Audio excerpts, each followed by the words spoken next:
Τελικά φτάνει ένα σημείο στη ζωή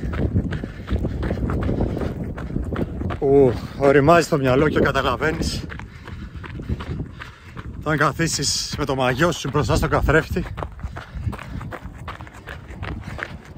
πρέπει να καταλάβεις αν έχεις κάνει ό,τι μπορούσες να κάνεις για τον εαυτό σου.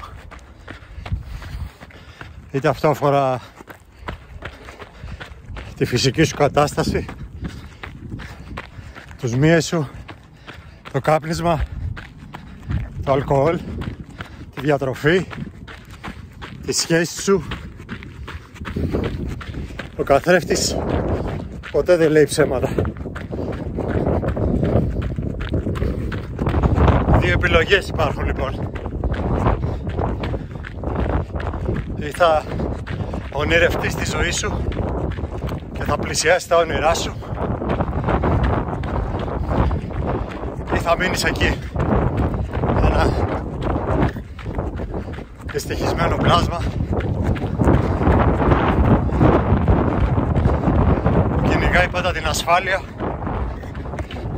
και όχι τον κόπο. Αν κάτσεις να δεις ποιος τελικά θαυμάζεις, τον αθλητή που πέτυχε κάτι,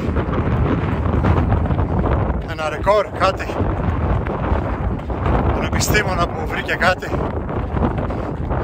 ή έφτασε σε ένα σημαντικό συμπέρασμα μετά από 1002 μπελάδες και αποτυχίες,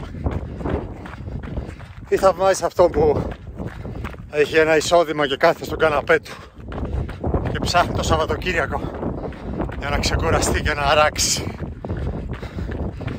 Η μόνη σκέψη είναι το Σαββατοκύριακο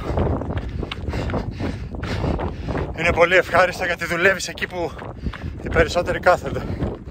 Το καλοκαίρι δουλεύεις εκεί που οι περισσότεροι περιμένουν απλά να ξαπλώσουν.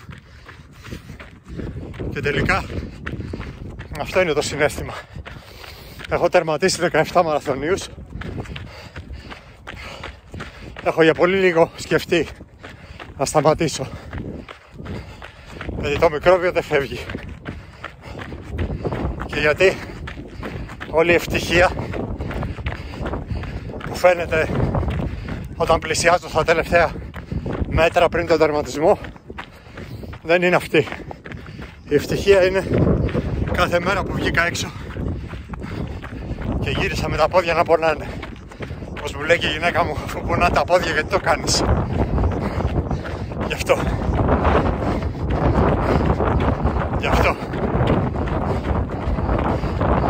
Μείνετε δυνατοί.